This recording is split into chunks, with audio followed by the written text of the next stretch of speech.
Bolsonaro enviará orçamento de 2023 sem correção do imposto de renda, mas com subsídio para combustíveis.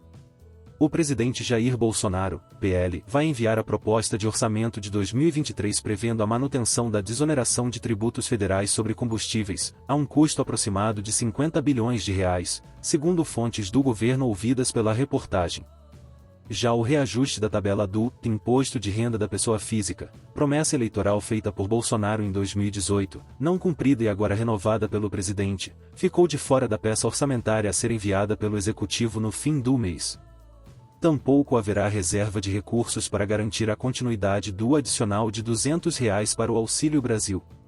A manutenção do benefício mínimo de R$ 600 tem sido sinalizada tanto por Bolsonaro quanto pelo ex-presidente Luiz Inácio Lula da Silva, PT, que lidera as pesquisas de intenção de voto.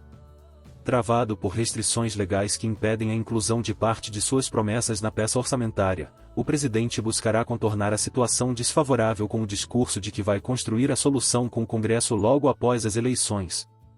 Há o temor entre auxiliares do presidente de que a ausência de previsão de recursos para honrar as promessas seja um ponto explorado politicamente por opositores durante a campanha. Tecnicamente, porém, o executivo é obrigado a seguir os marcos legais em vigor, como o teto de gastos, regra que impede as despesas de crescerem acima da inflação. Os cálculos para o envio do orçamento foram discutidos em reunião desta quinta-feira, dia 4, Junta de Execução Orçamentária, formada pelos ministros Ciro Nogueira, Casa Civil, e Paulo Guedes, Economia. Segundo técnicos ouvidos pela reportagem, a manutenção da desoneração sobre combustíveis foi decidida pelos ministros e valerá tanto para o diesel quanto para a gasolina. Os dois itens ficariam livres de tributos federais até o fim deste ano. Bolsonaro optou pela desoneração por temer o impacto da forte alta dos combustíveis sobre suas chances de reeleição. O presidente está em segundo lugar nas pesquisas de intenção de voto.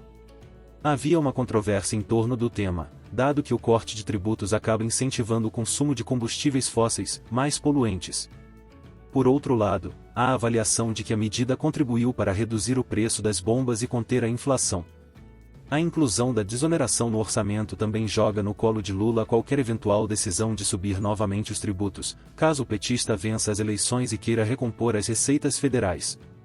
No caso da correção da tabela da Receita Federal já preparou um leque de cenários com mais de 100 combinações de mudanças. As faixas salariais usadas para aplicar o desconto do imposto de renda estão congeladas desde 2015, o que, na prática, significa maior carga tributária para as famílias. Qualquer mudança, por outro lado, significará a perda de receitas para a União. O déficit previsto pelo governo no momento está próximo ao limite de 65,9 bilhões de reais autorizado pela LDO, Lei de Diretrizes Orçamentárias, de 2023. O impacto da correção da tabela, por sua vez, pode ser menor ou maior a depender do modelo escolhido. As simulações indicam que o efeito sobre a arrecadação pode ser pequeno, de 6 bilhões de reais, ou bem mais significativo, de até 94 bilhões de reais. Integrantes da equipe econômica têm defendido a previsão de compensações, como limitar as despesas médicas que podem ser deduzidas do IR para quem entrega a declaração pelo modelo completo. No plano das despesas, o governo definiu a inclusão, na proposta de orçamento, de uma reserva de 11,5 bilhões de reais para a concessão de reajustes ao funcionalismo federal. Essa verba fica dentro do teto de gastos. Ainda não há decisão sobre o formato do reajuste, mas fontes do governo afirmam que os aumentos podem ser seletivos, isto é, para algumas carreiras.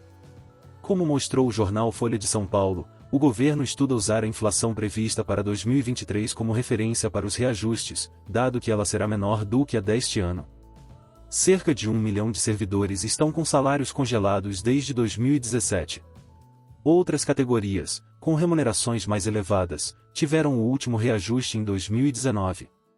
Neste ano, Bolsonaro tentou contemplar apenas os policiais, mas o movimento deflagrou reações das demais carreiras e o presidente desistiu da benesse. Já a continuidade do adicional de R$ 200 às famílias do Auxílio Brasil teria um custo de 52 bilhões de reais, valor que não cabe no orçamento sob as regras atuais. A verba para o programa deve ser fixada em 106 bilhões de reais, o suficiente para garantir o piso de R$ 400 aos beneficiários, inclusive os que foram incluídos recentemente, após a PEC, proposta de emenda à Constituição, das Bondades. O governo incluiu cerca de 2,2 milhões de famílias em agosto, segundo a Caixa.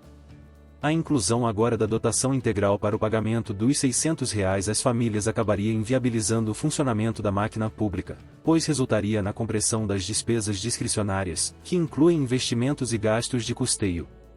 A estratégia política do governo é indicar a possibilidade de envio de uma mensagem modificativa do orçamento em outubro ou novembro, após as eleições, incluindo as despesas prometidas por Bolsonaro.